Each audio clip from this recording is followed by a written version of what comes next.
Preparing for a financial analyst at NN Group interview? You've reached Candy Mentor, and this video is for you. We'll walk through 20 key questions you're likely to face. For each question you'll see a sample answer followed by the key points to cover. Subscribe, like, and share, and drop a topic request in the comments. Question 1. What do you know about NN Group? I view NN Group as a diversified insurance and investment business, with life and non-life operations across Europe and Japan. Its earnings depend on underwriting, investment returns, expense discipline, and capital management. For an analyst, the key is connecting operational performance with solvency and shareholder outcomes. I would study segment results, cash generation, capital ratios, and management's strategic priorities rather than relying on one headline metric.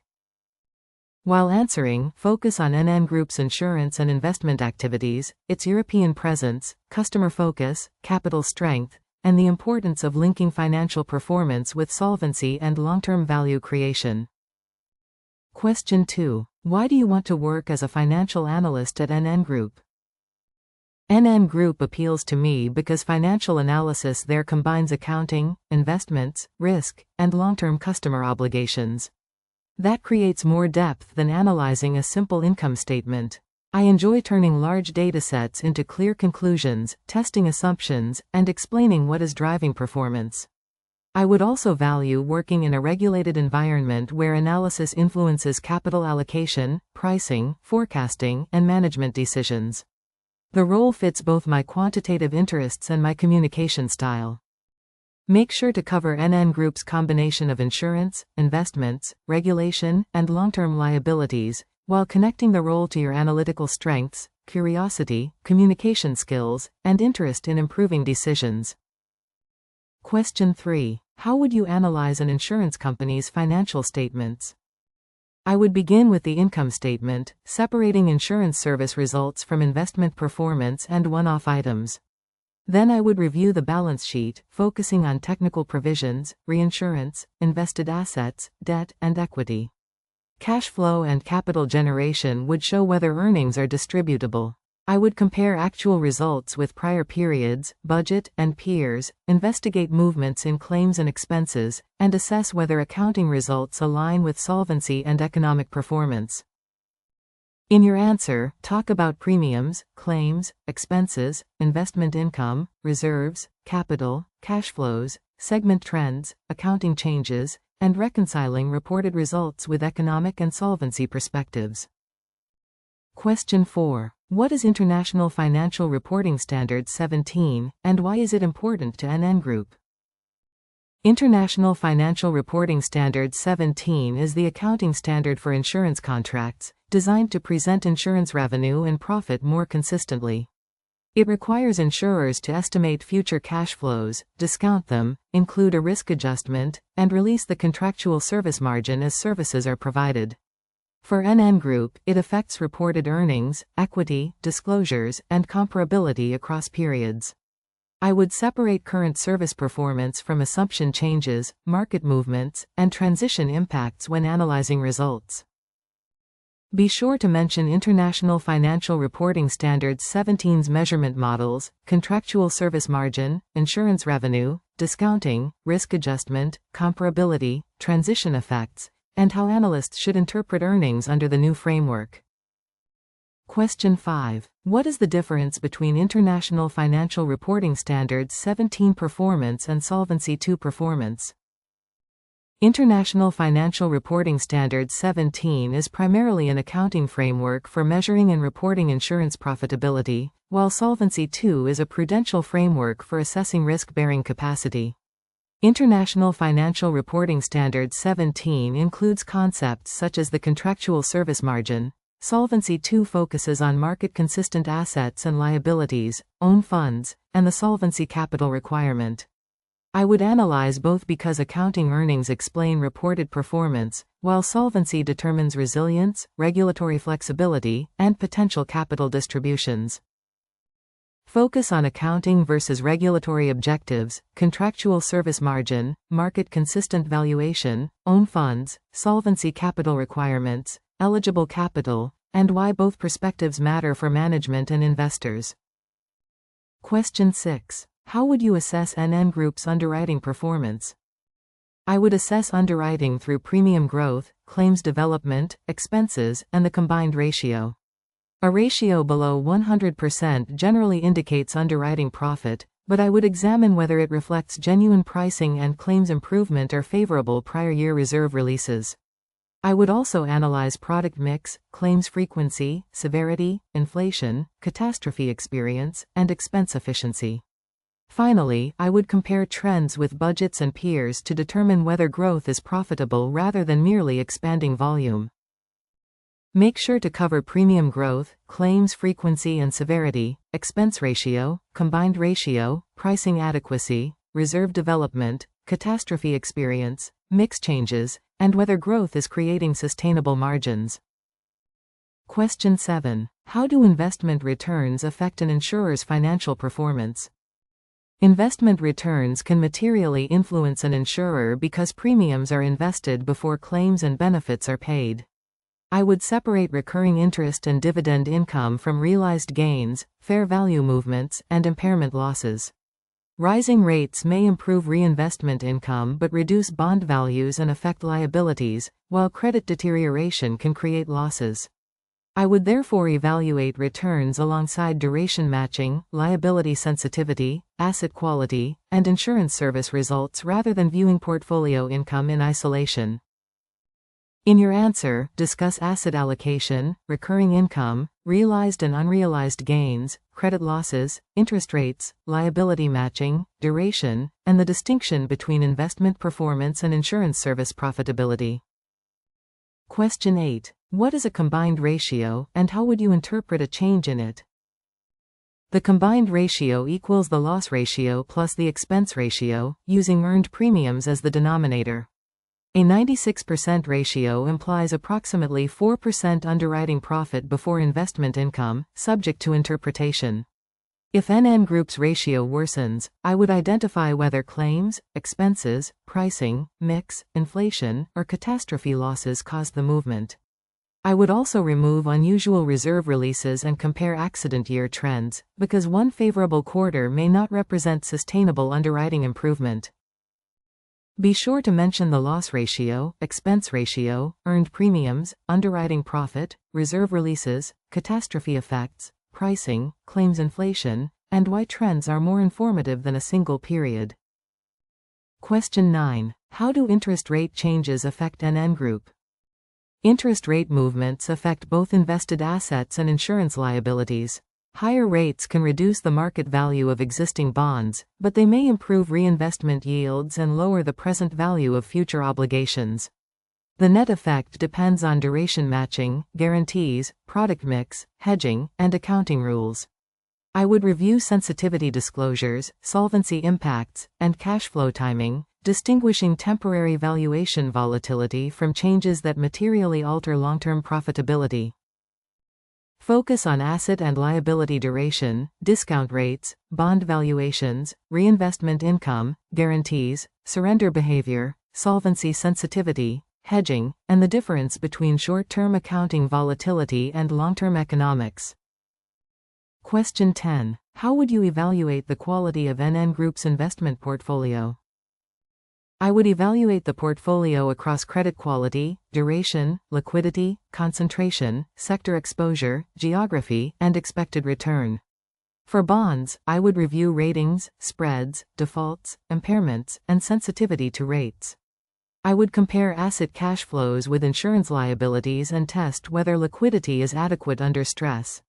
A high yield is not automatically attractive if it introduces excessive credit or duration risk.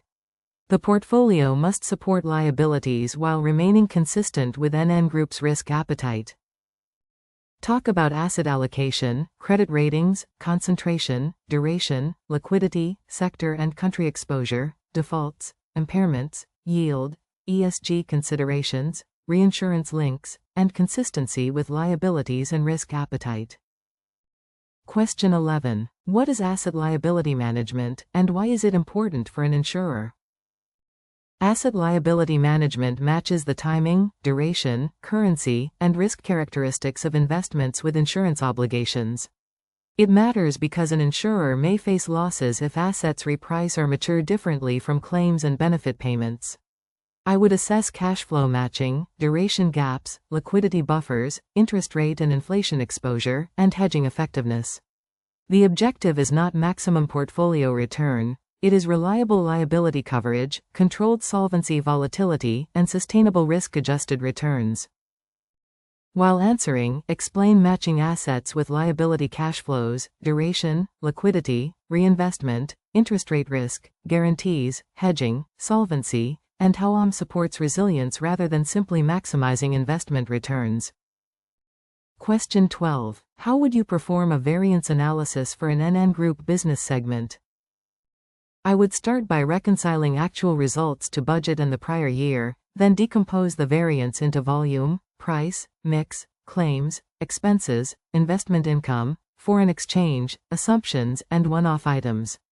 For example, lower profit could reflect weaker claims experience rather than poor cost control. I would quantify each driver, validate it with operational teams, assess whether it is temporary or structural, and present the conclusion with a recommended action or forecast adjustment.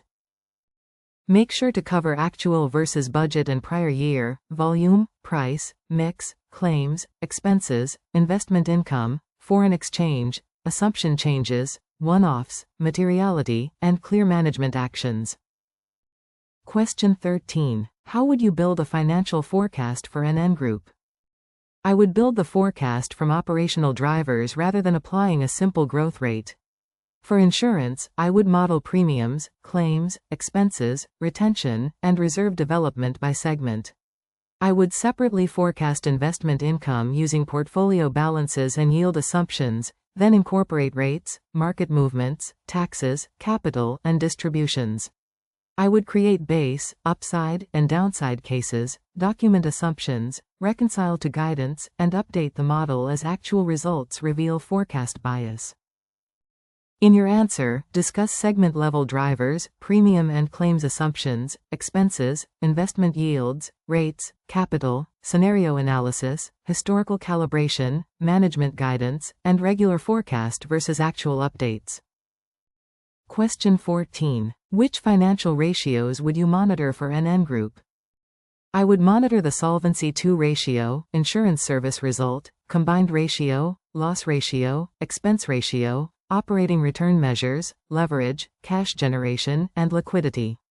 For life insurance, I would also consider liability margins, new business economics, and sensitivity to rates and markets.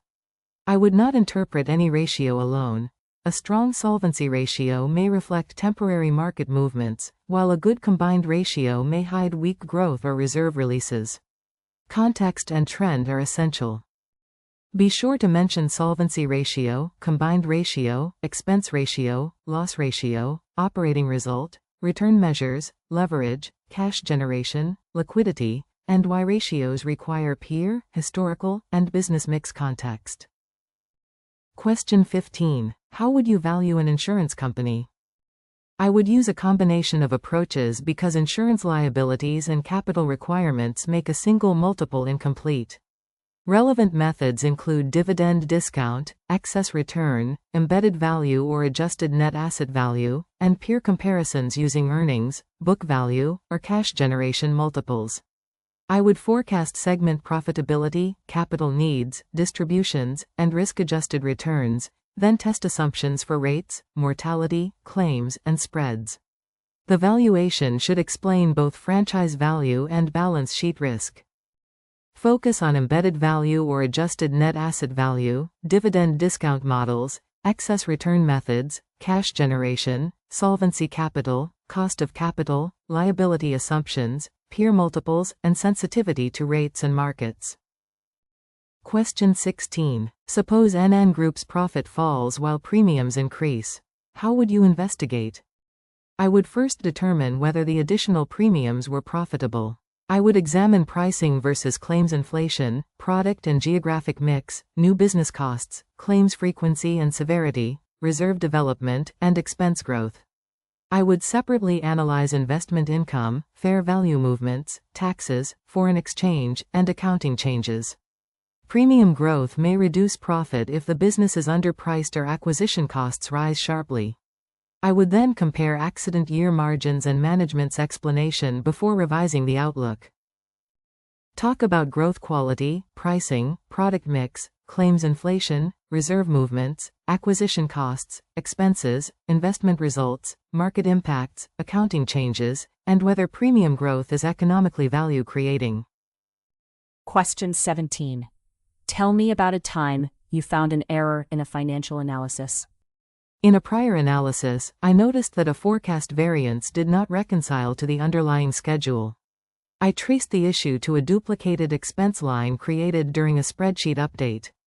I checked the source data, rebuilt the affected calculation, quantified the impact, and informed my manager before distributing the report. I then added a reconciliation check and clearer version controls. The experience reinforced that accuracy comes from disciplined review, not simply trusting a polished model. In your answer, use a concise situation action result structure, explain the control or reconciliation that exposed the error, quantify the impact where possible, and emphasize ownership, escalation, and prevention. Question 18. How do you ensure accuracy when working with large financial datasets? I use a layered control process.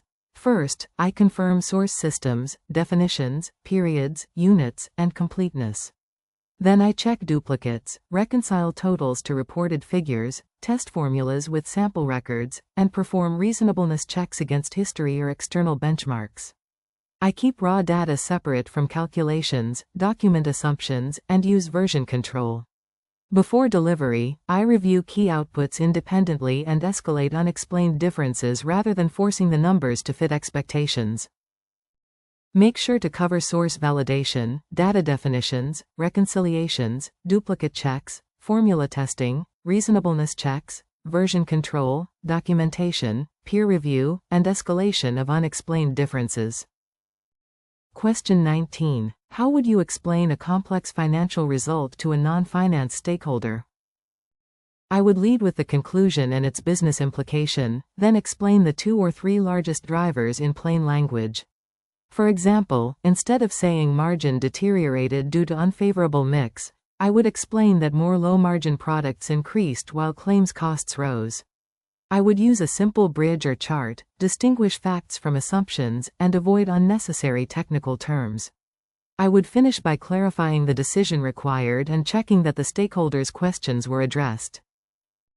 Focus on starting with the conclusion, using plain language, separating facts from assumptions, quantifying key drivers, tailoring detail to the audience, checking understanding, and linking analysis to a decision. Question 20. What would you do if a senior stakeholder asked you to exclude an unfavorable result? I would first understand the reason for the request and check whether the item is genuinely non-recurring, immaterial, or outside the agreed reporting definition. If exclusion were appropriate, I would disclose it clearly and show the reported result alongside the adjusted view. If the request appeared misleading, I would explain the risk, document the discussion, and escalate through the appropriate finance or control channel. Accurate reporting supports better decisions and protects NN Group's reputation. Be sure to mention integrity, materiality, transparent definitions, evidence, escalation, documentation, alternative presentation, and the responsibility to protect reporting quality and informed decision-making. If you are still with us, congratulations, you are much ahead of the rest and serious about preparing for your interview. We hope we were able to add value to your preparation and create some helpful content. Do not forget to like and share this video. Your small act can do great things for us.